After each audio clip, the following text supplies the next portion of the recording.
Italy's foreign minister said they are ready for any event concerning a de-escalation of the Middle East crisis. Two Russian secret agents speak to Russian state television following their release as part of the largest prisoner swap since the Cold War. The US surged to the top of the medal table in a crunch day for athletics disciplines. British Prime Minister Keir Starmer said that UK protesters will feel the full force of the law, following what he called widespread disorder during a high-level government meeting. 400 arrests and 100 charges have already been made. We've got two-tier policing, Commissioner.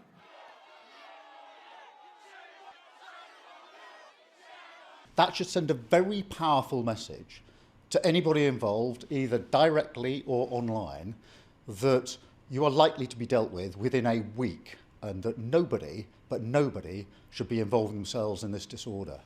Prior to this meeting, Elon Musk had posted on his social media platform X that civil war is inevitable in the UK, highlighting complaints by other X users that the British criminal justice system treats Muslims more leniently than far-right activists. Although Starmer avoided commenting directly on this, he said his focus was on ensuring that all communities are safe. In Southport, mourners gathered at St. Patrick's Church in remembrance of Alice da Silva Aguiar, a 9-year-old girl who was killed in last week's knife attack. Families and friends paid tribute to the little girl with a send-off of white balloons. The riots were sparked by the spread of misinformation about the identity of the suspect. Two activists from the animal rights organization PETA interrupted the Pope audience, a weekly assembly held by Pope Francis. The duo were wearing t-shirts reading "Stop Blessing Corridas" and holding banners saying that bullfighting is a sin. PETA has been urging the Pope to cut the Catholic Church's ties with Spanish-style bullfighting and to condemn the sport. The Pope did not comment immediately after the disruption, and the audience continued as usual after the protesters were silently escorted out of the hall. In his address to the public, Pope Francis called for peace in the Middle East and urged for an immediate ceasefire in Gaza. Ribadisco il mio appello a tutte le parti coinvolte affinché il conflitto non si allarghi e si cessi immediatamente il fuoco su tutti i fronti a partire da Gaza, dove la situazione umanitaria è gravissima e insostenibile. He also prayed for peace in other countries afflicted by war, including Ukraine, Myanmar, and Sudan.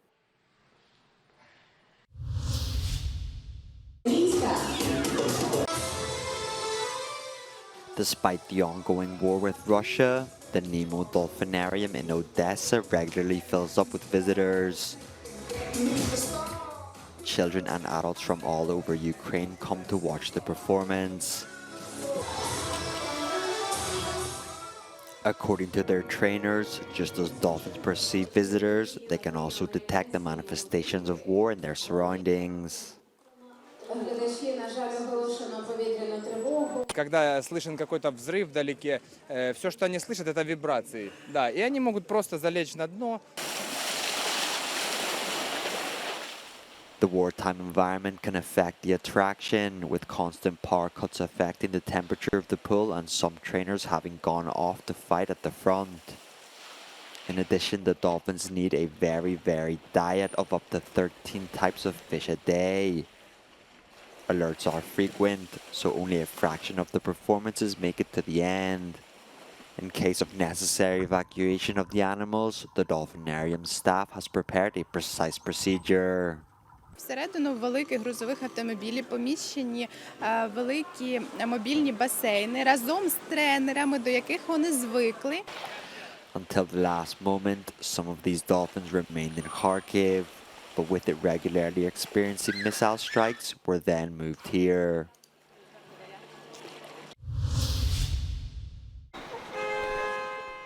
The Austrian branch of the climate action group Last Generation announced that they are disbanding and ending their protests.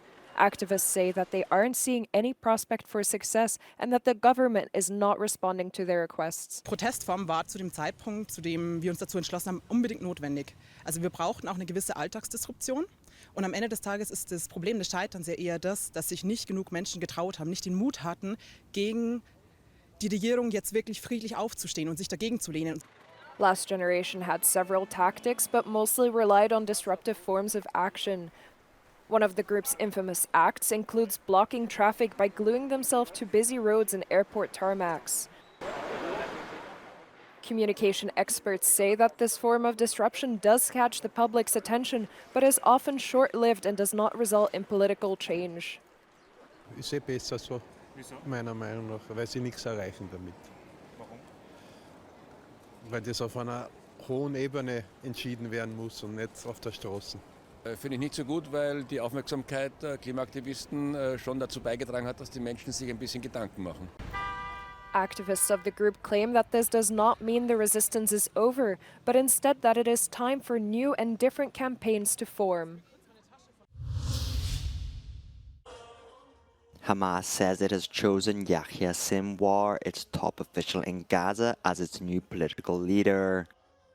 The move follows previous leader Ismail Haniyeh's assassination in Tehran on the 31st of July, the Palestinian group said on Tuesday. 61-year-old Sinwar is seen by Israel as the mastermind behind the October 7th attack, in which more than 1,100 people were killed and over 200 taken captive. He has been in deep hiding since then. Reacting to the appointment, Israel military spokesman Daniel Hagari told Saudi television that Sinwar's place is next to Hamas commanders Israel already claims to have killed. Yahya Sinwar is an arch-terrorist responsible for one of the most horrible terror acts in history, Hagari said, referring to the 7th of October attack on Israel.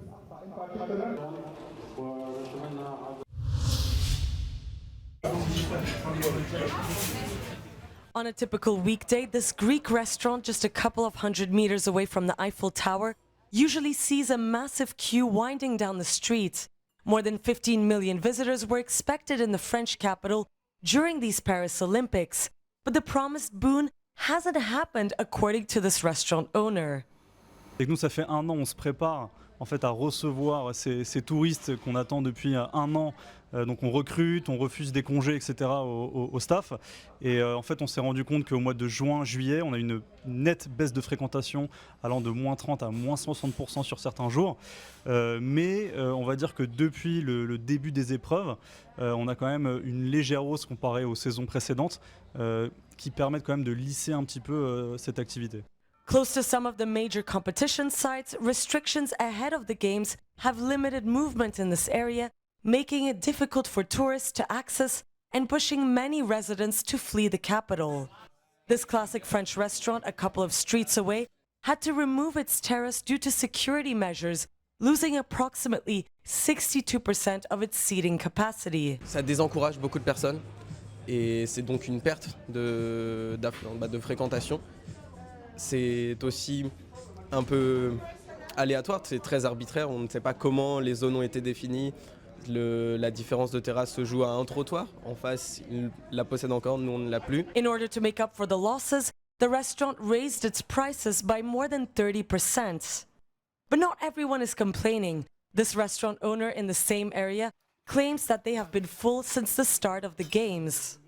Sur la période en tout cas, depuis l'ouverture des Jeux, par rapport à la même période, il y a une petite hausse de peut-être 20%, peut-être 30% sur certaines journées. Voilà. Après, c'est vraiment sur la période des JO. Après, précédemment, juin et juillet, il y a une baisse entre 30-40% par rapport à l'année précédente. Voilà. Mais nous, en tout cas, la période des Jeux, elle est plutôt positive. According to an initial estimate from Choose Paris, the capital tourism agency, the city has seen a 20% increase in visitors at the end of July compared to the previous year. Sofia Katsenkova reporting from Paris for Euronews. A crunch day in athletics with several medals awarded. The US scooped 2 golds by winning the men's 1,500 meters and the women's 200 meters to take the top of the medal table. Ecstasy for Greece too, as Miltiadis Tentoglu won the men's long jump to earn the country's first gold medal of Paris 2024. But the joy of the Greek delegation was sullied by news of an athlete suspended over a positive doping test. His name wasn't made public. In other athletics news, Rana Raider, the coach of Olympic champions Andre de Grasse and Marcel Jacobs, was banned from the Olympics over sexual misconduct allegations. China and the US stayed top of the medal table, while the Netherlands strengthened their position in the top 10 by defending their Olympic title in the men's team sprint. In wrestling, Cuba's Mijail Lopez made history by becoming the first Olympian ever to win gold in an event in 5 straight games, the perfect send-off before his retirement at 41 years old.